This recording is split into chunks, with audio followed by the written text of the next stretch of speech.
Здравейте, приятели! Аз съм Мария Дойнова, нутриционист съм с практика от 2009. Защо изобщо този канал се занимава толкова много с емоциите, защото той е на около 5 години, ако не е повече? Защото от 2009 до въпросния канал, всъщност доста преди въпросния канал, просто се чудих как да го правя. Забелязах нищо ново, разбира се, това са от хиляди години знания, просто ние тогава ги нямахме. Днес имаме понятие психосоматика, тогава това го нямаше. Аз и до ден днешен се наричам това, което правя, психоемоционални консултации, когато се налага да го правя с клиентите си. Това, разбира се, по тяхно желание в крайна сметка. И защо? Защото всъщност тялото е една обща матрица. Всички си имаме черва, ръце, крака, бял дроб, чер дроб, тентатък, разбирате за какво говоря. Обаче много интересно, тази матрица на всеки го работи различно. Що го работи различно? Защото всъщност програмата, която команда тялото в подсъзнанието, говориме програмата, въобще не я осъзнаваме. Тази програма е различна. Съответно, задава различни действия на тялото, по различен начин работи всеки орган, всяка система. Така, и днес ще си говорим за един от много големите дразнители на тази система. Около този дразнител доста често така се въртим. Говоря за гнева. Това е една изключително силна емоция. Между другото, абсолютно естествена за нас, защото ние сме в тела на, няма да спорим сега, хищници ли сме, триопасни ли сме, какви сме, щата завити не са или какви си. Така или иначе, большинството хора сме на смесено хранене, но самия факт, че ние сме най-оцелелия вид на Земята, избили сме саблезавите тигри, мамутите, динозаврите, може би, защото още имаме приказки за триглавите лами, показва, че ние сме доста агресивнички. Така от само себе си, по природа, и сега да се бичуваме, и да се тюхкаме, от това полза няма. Сега за това ще го разгледаме така гнева на порцийки. Много съм благодарна на Евгений Жучков, по негови материали е нашата среща, един от водещите така много умерени руски психолози. Значи този мъж не съм го чула да избухва в видеята си, защото на други руски психолози мъже им се случва. Така, въпрос на... И те са хора, какво като са психолози? Нали? Той като лекарите ми и той човек. Кога има право човешко тяло, кой искате от него? Така ли? Крайна сметка идеята е всеки от нас да се научи да се справя, защото за разлика от автомонтьорите, нали, психолозите, лекарите, нутриционистите, аз съм нутриционист, нали, ние се живеем в собствените тела и не можем да вземем вашите тела и да ви ги поправим и да ви ги върнем. Нали? Не е възможно. Аз даже често се шугувам така с по-упоритички клиенти, които се опитват да прилагат принципа клиента е прав. В нашите професии, тези трите професии, клиента не е прав. Ако беше прав, нямаше да ми бъде клиент. Та често се шегувам, моля, че се излез от това тяло, аз ще го оправя, после ще го върна. Не може просто. Така че така или иначе, наколкото специалисти за себе си да ходите, в крайна сметка, вие самите ще си вършите работата и трябва да се научите да се я вършите сами. Това е. Проста работа, ама много сложно се изпълнява. Гневът. Нашата агресивна част на нашата си природа, сега жените с майчиния ни инстинкт, така по природа, така ни устроен мозъка, че ние сме по-малко агресивни. В смисъл, не че сме по-малко агресивни, а го проявяваме по друг начин. Изобщо не сме по-малко агресивни, я не закачете децата да видите какво ще ви се случи. За себе си можем да го пропуснем при себе си. Много често мъжете, не много често, по принцип мъжете бъркат това с разни други състояния, а всъщност това е огромна мощ.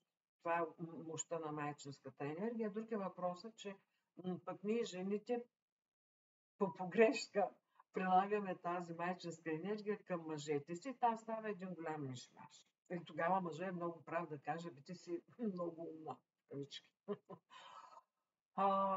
И е прав, де. Нали, често казвам, слушайте ги тези мъже, те са вашето гледало. Защото всъщност те ви казват какво всъщност правите. Така, да видим сега гнева. Гнева днес е и много популярна тема. Аз даже се изненадах, че нямам такова записано видео. Мислех, че имам.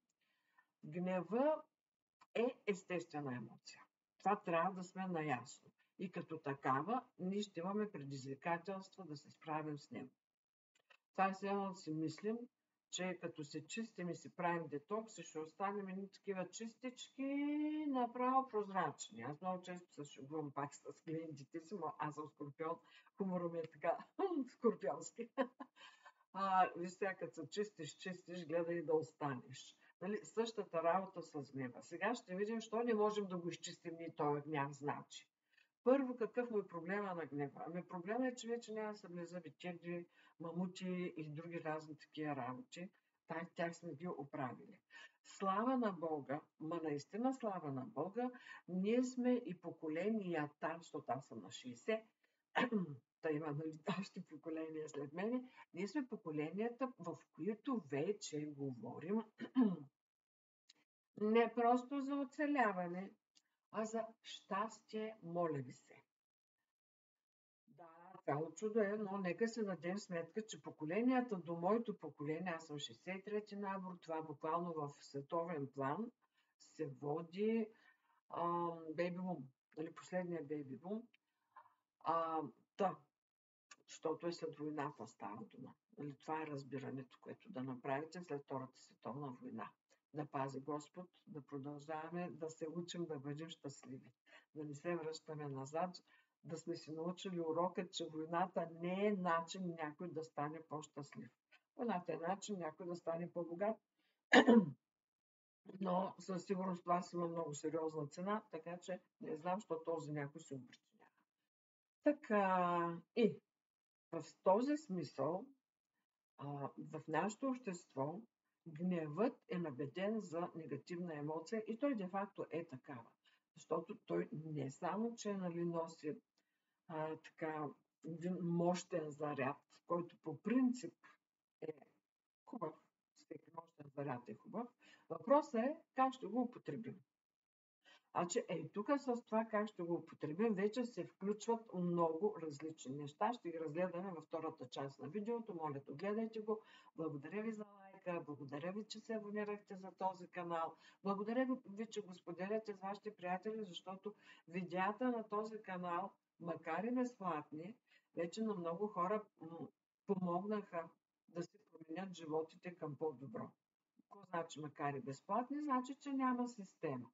Но като ги гледате всичките и ги прилагате, изведнъж се оказва, че те работят прекрасно за вас.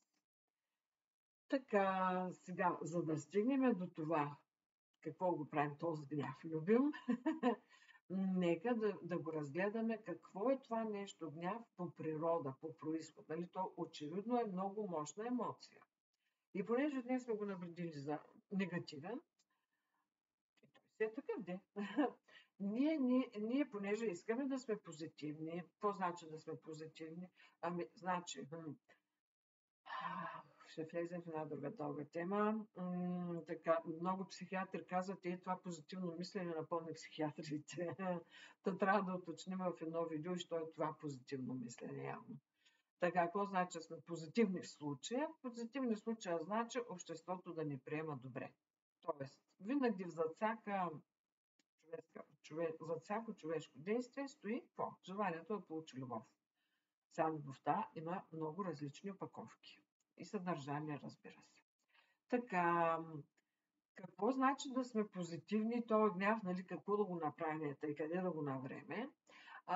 Какво значи да сме позитивни? Значи да нямаме такива големи проблеми, да не привличаме такива ситуации, да не привличаме такива хора, да си разрешаваме с лекота проблемите. Така, за мечтайте проблема го няма.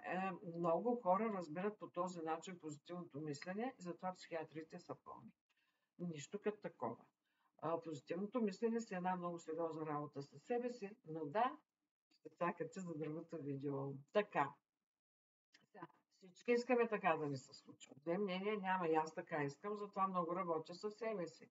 Нали, то всъщност този канал е резултат на моята работа със себе си, защото това, което съм видяла, че е най-полезно, съм ви го направила достояние на вас, ама доста други неща съм изгледала, дето нали, аз не ги харесвам.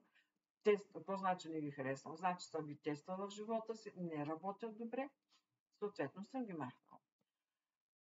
Представете си, ако моите безплатни видеа работят толкова добре, че хората си оправят живота, включително сменят работа, оправят отношения с партньор, оправят здраве и т.н. само с безплатните видеа, представете си за какво ли да е реч, когато човек, когато човек се запише в моите курсове, които са платени и са по система. Така, там вече не е само да научим теорията, там има и много практика. Така, тук ще обсъдим в това видео. Става дума 3 грешни и 4 правилни начина да се справиме с гнева. Сега, принципно, гнева кога възниква, или не тъй си мислим, че тогава възниква, моите наблюдения по хората, по гневните хора не са точно такива, но нека да видим теорията на психологията. Така, възниква, ето от нищото идва, една дадена ситуация. Шегувам се, никога ситуация не идва от нищото, това е част от позитивното мислене, но да кажем, че към момента 90% от хората смятат, че ситуациите една им се случват. Тъй, и случва се една ситуация, една. Тази ситуация е стимул и веднага се произвежда гняв. Тоест, разбрахме се, гнева е една мощна енергия, обаче се усеща неприятно. Така, с логичния мозък, много често повтарям, това е 0,30 след десетичната запетая 1%. Това ви е логичното мислене. Всичкото другото е в подсъзнаването и там работим за осъзнаване на подсъзнанието и там работим за осъзнаване. Какво имаме ние в подсъзнанието като невронни веришки в мозъка, за да може това нещо да го махнем. Така май ще ми бъде по-добре. Така, затова сега разчепкаме гнева, да го осмислим със съзнанието, че да го вкараме в подсъзнанието, да го обработим мозъка, че нещо и да свършим накрая. Затова казвам, че това, което си говорим тук, трябва и да се прилага. Много лесно звучи, тук видеото ще е 20-30 минути, обаче всъщност на практика въобще не се случва така и там е голямата полза от курсовете. Така, цикъла е ситуация, производство на гняв, решение как да реагирам. Решение как да реагирам, следва от него действие и съответно нова ситуация. Обичайно, когато какво значи когато? Ние първа се учим какво да правим с този гняв, значи всички поколения до сега са реагирали след това изброените 3 начина, които са, както се разбрахме вече, неправилни. Сега ще ги видим. То обичайно след действието или последния цикъл на цялото това нещо, ситуация, гняв, решение, действие, след това действие, обичайно се създава нова ситуация, която ми е показано е по-зле от старата. Сега ще видим, що е по-зле от старата. Така, задълбочава проблема, затова е по-зле от старата на първо място, защото задълбочава проблема и на всичкото отгоре вече се намирате в ситуация, в състояние на една такава по-ниско ниво гняв, ама за сметка на това непрекъснато. Нали, като емоция. Там вече си има нещо дълбоко, което се тлее във вас. Общо взето ходите си като буре с барут. Като търся думите да го обясня, това мисля, че ще бъде така най-добре. Не мисля, че се вижда добре, ама какво правим? Хванах изгрива, че след малко ще зазвънят телефоните. Така, ако останете в този филм, ситуация, производство на емоция, решение, действие, нова ситуация, вървите по един омагьосан кръг надолу, и нищо добро няма да се случи. Там най-добрият вариант е ще прекъснете отношенията с този човек. Какво правим обикновено хората, защото все пак ние сме в социум и съответно някак си това се опитваме да го разрешим по най-добрия начин, което значи хем вълкасит, хем агнето цяло. Първа реакция. Сега ще говорим за тези три начина, които вече споменах. Първи начин, грешен. Така, излива човека гнева си, нали това, той даже няма време да мисли. То става буквално за мигове, когато имаме подсъзнателните невронни вериги, ние там нямаме време да мислим. Мисленето е много бавен процес. Нали, буквално гнева се излива върху отсрещния там човек, дразнител, то с така ма дразни. Сигурна съм, че го чувате. Или самите го казвате, може би. То с така ма дразни. Аз съм просто една жертва, която реагира и се защитава. Така, в тези ситуации си разваляте отношенията с хората. Това е положението. Няма какво друго да се случи. Така, втория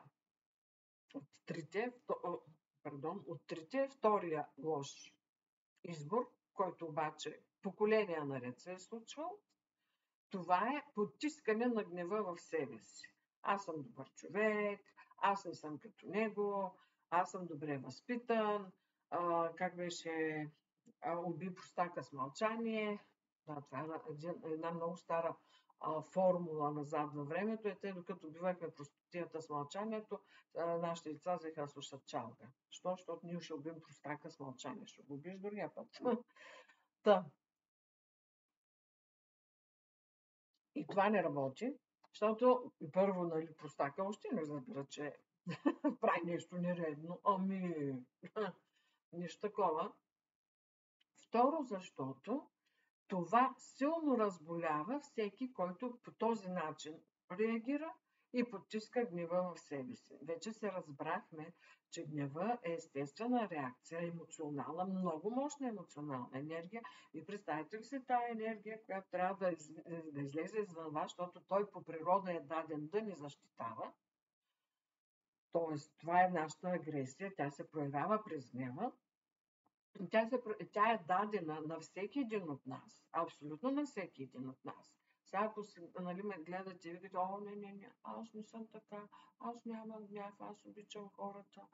Така, аз ви гарантирам, че сте си направили на дроб черния дроб и щитовидната жлеза вече има огромни проблеми, защото вие всъщност изобщо нямате идея за лични граници. Така, имате ли задържане на гняв? Това е разбиващо тялото състояние, изключително разболяващо. Затова въобще правя това видео. Защото аз се интересувам да помогна на хората да почнат да стават здрави. И най-категорично вярвам, че абсолютно всеки жив човек, независимо в какво състояние е днес, той има правото и е напълно възможно и той е напълно овластен по природа към собственото си тяло, отново да бъде здрав. Като се мръдне главата. Тук е съдържанието между двете ушички. Така, т.е. задържането на гнева навътре е разрушително за нашето здраве. Точка. Значи, първото отпадна, голям кръст на първото, второто и на него един голям кръст. Значи, до тук бяха двете ситуации, в които произвеждаме жертви. Първата ситуация от срещния човек, защото му изливаме нашия гняв, пък представете си той, ако и същия, какво става. Много често виждаме такива ситуации на улицата с мъже шофьори, защото там е много силно егото, съответно гнева е много по-силен. Защото мъжа по природа защитава, пази не само себе си, а и жената и децата. Така че нормално, нали, по природа това е много по-силно. И е направен така, че това нещо излиза навън. Мъж, който по природа да си мисли, че е виновен, няма. Там трябва много някой да е поработил върху главата, да му е набивал разни неща. Мисъл, това не казвам дали е добре или зле. Аз казвам просто, че това е защитна реакция. Нали? Просто това мозъка отхвърля тази реакция, психиката на човека, на мъжа в случая, и винаги някой друг е виновен. Познайте кой, познайте кой. Да. И модерната трета реакция на гнева, на която също ще сложим черта, това е управление на гнева. Защото сме умнички. Нали? Безспорно сме умнички. Не случайно все пак, ще да кажа зоолозите, биолозите наричат човешкия вид Homo sapiens, т.е. мислещия. Мислещия. Имаме си все пак 0,001 процентче, ама имаме ли го? Имаме го, защото миличките останали видове го нямат. Те се нагаждат към природата и я отразяват, обаче ние какво правим? Ние я променяме. Както се вижда, мощта на 0,001 хич не е малка. И както сега ще го разчепкаме, идеята на цялата работа, както на този канал, генерално стратегически, както и на курсовете, които правиш, защото там става много бързо и в защитена среда. Какво значи защитена среда? Ами, че няма пострадали, нито външни хора, нито и вътрешно. Всъщност, какво правиме? Овластяваме тези 0,001%, да се разбираме, да почнем да осъзнаваме, защото съзнанието е то 0,001%. Да почнем да разбираме и да подпомагаме процесите в подсъзнанието за те наречената съзнателна еволюция, за да можем, което е работа и с ДНК-то ни. Преди малко казах, че категорично вярвам, че всеки човек може да бъде здрав. Аз категорично вярвам и че ние сме безсмъртни като тяло. Оставете като душа, вече всички разбрахме. Нали? Това като душа не е нещо ново. Като тяло. Като тяло. Стига това тяло да го ръководим по принципите на божествената любов. Защото тогава, като тече да тази енергията отгоре до долу, безпрепятствено, препятствията ги създават нашите подсъзнателни веришки, неправилните, и тогава изведнъж се оказва, че всеки орган, всяка система се самовъзстановяват по зададената програма. Като изключите вашата програма и пуснете енергията, нещата си идват на мястото. Така, как се опитаме да управляваме гнева и защо това не работи? Сега разгледахме вече, че 1 и 2 са зле. Хайде да търсим третото, нали? И вълка си тягнето цяло. Принципно това е много хубава идея. Нали? За управлението на гнева, за управлението на емоциите, обаче да видим дали въобще можем и кога можем, в каква поредица можем да го направим, защото ще разгледаме тази поредица. Леле, колко стана? 20 минути.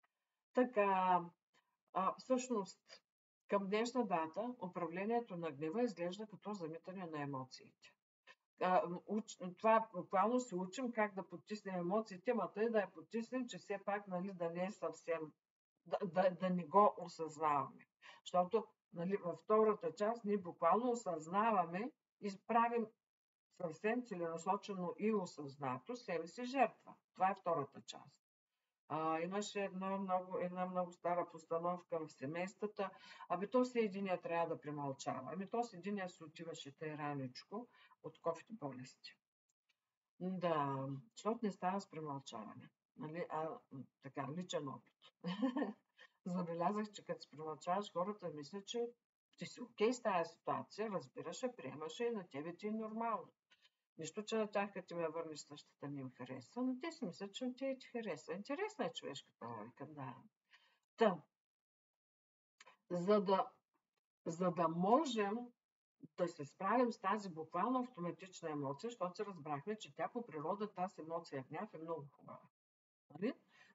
Тя е дадена, за да защитим нашите лични граници. И да кажем, чакай, приятел, ти до тук. Нали? Тази ситуация на мен не ми понася, ти можеш да ми влезеш в личното пространство, но до тук. Това жените много трудно го научаваме. Имаме изключително, понеже трудно го научаваме, имаме изключително изкривени представи за цялата работа, то затова имаме такива едни странни отношения мъжко-женски в момента. Според мен се наместват нещата и вървим към партньорство, а не към или матриархат, или патриархат. Нали, дай Боже вече да наместим този личен живот и да вървим, нали, нито тук, а тук партньорство. От мен, от тебе. Като не говоря само за домакинските задължения, а като дълбока вътрешна вяра, като програма в главата, като вибрация на това партньорство. Няма как да управляваме гнева, защото той е много мощна реакция отвътре и не е възможно просто. По природа това не е възможно. И какво сега оказахме се в един омагиосен кръг. Който и да направим, се не става, защото пък като заметем емоцията, естествено, тя се тлее и си ходим тъй като боря с барут. Общо взето, ни насам, не там. Обаче, какво можем да направим? Нали сме все пак Homo sapiens. Тук искам да включа за всеки от вас, който си има проблеми с гнева, защото не знам иначе защо бихте го гледали видеото, въпреки че аз гледам такива неща и от професионална гледна точка. Благодаря, че го гледате. Вижте непременно психоемоционална възраст на хората, защото тя има пряко отношение към гнева, като си говорим за гняв. Когато човек е в ранна детска психоемоционална възраст, той въобще няма спирачка на емоциите, той въобще не си познава емоциите. Това са деца, ама деца, като говорим в тази възраст, дето като види близалка и се тръжка, че тази близалка няма, ама сега на момента, и сега му е хрумно, веднага на момента близалката трябва да е тук и се тръжка на земята вече. Много хора, които давно не са в тази физическа възраст, психоемоционално действат точно така. И там да се говори как ще се научат тези хора да управляват гнева, е просто абсолютно невъзможно. Единственият вариант е те да започнат да порастват в главите си, психоемоционалното порастване. Абсолютно е възможно, става, работи се, можете да вървите и по канала, но ще ви отнеме изключително много време. Значително по-добре влизайте в моите курсове, защото там нещата са подредени, систематизирани и работата психоемоционалната отнема много малко време. Знаете какво да направите и продължавате самостоятелно. Излизаме безкрайно по-евтино от лични консултации, дали с мен, дали с професионален психолог. Няма психолог, който да ви консултира на 15 лева на час. Такова чудо няма, защото то не е реално. Той човек също като отиде в магазина, не го питат, ти добър човек ли си? Ай сега ще дадем, защото добър човек. Не се случва. Така, когато въздействаме обаче на парченцата от процеса на гнева, тогава можем да променим нещата. За да въздействаме обаче на тези парченца, и сега ще ги разгледаме, на нас ни трябва какво? Друга психоемоционална възраст. Друго емоционално порастване. Нарастване на емоционалния интелект. И така, когато започваме да въздействаме през нарастването на емоционалния интелект, което всъщност е психоемоционално порастване, какво виждаме тогава? Че можем да работим с мозъка, т.е. с осъзнаването. Имам си проблем. Нали, това е точка номер 1. Имам си проблем. Тук един. Второ, с самата емоция. Трето, с решението. И четвърто, с действието. Ние ги разгледахме преди малко, нали, тези последователности. И когато усвоим и приложиме наученото, защото нали, много често момичетата след отличничките, като влязат в курса с любимата моя и по някое време казват: Мария, аз тези работи ги знам. Разочароване. Аз искам да бе, прилагаш ли? Тишина. Ние знаем много работи, въпросът е как ги прилагаме. Защото това пък е една друга психоемоционална възраст, юношата, който се събунтува, се оправя света и се естествено не предприема никакви действия в живота му. Не, че е зле, но определено отвътре си къкрат разни така мишмаши от емоции, които не осъзнава, не овладява, съответно здравето му не е особено добре. Може да не се проявява веднага, защото е по-слабо, не като при детската възраст, Но със сигурност в един момент ще се прояви, защото там програмата, по която работят клетките в тялото, не е окей. Не може да взимаш решения в зрелия си над 21 годишен живот, защото ние физически тогава съзряваме, той при 7 години, и да взимаш решения от гледна точка на вечния бунтар юношата. Все не съм доволен, всичко ми пречи. Много хора са в тази позиция. Обичайно много училите хора. Така. Емоционалната интелигентност какво означава? Означава да наблюдаваме как протича гнева. Седим себе си наблюдаваме. Лесно наблюдаваме другите. Това за другите, тази работа е лесна. Наблюдаваме себе си. Как протича гнева? Къде се заражда? Каква е ситуацията? Тоест, проучваме себе си. Изучаваме себе си, защото този гняв се случва в нас. Много често от срещния човек дори не разбира, аз това с премълчаването не случайно го дадох като пример, дори не разбира от срещния човек, че с неговите думи и неговите действия той ни нарушава нашите граници. Той по някакъв начин настъпва стара рана или нещо друго ни причинява. Много често, пък нас това отвътре ни взривява. Какво значи това? Значи, че ние самите си имаме нещо за отработване и даже в този смисъл коучовете по позитивно мислене, какво казваме? Бъдете му благодарни на този човек, защото всъщност благодарение на него вие виждате какво имате да се отработите в себе си и това вас самия ще ви облегчи. Той човека се живее в неговото тяло. Дали се скарате повече, няма поддържате контакти или там каквото решите, но той се живее в неговото тяло. Гневът обаче остава ваш проблем. Заповядайте в курса Аз любимата моя момичета, за да се научите как да управлявате гнева си.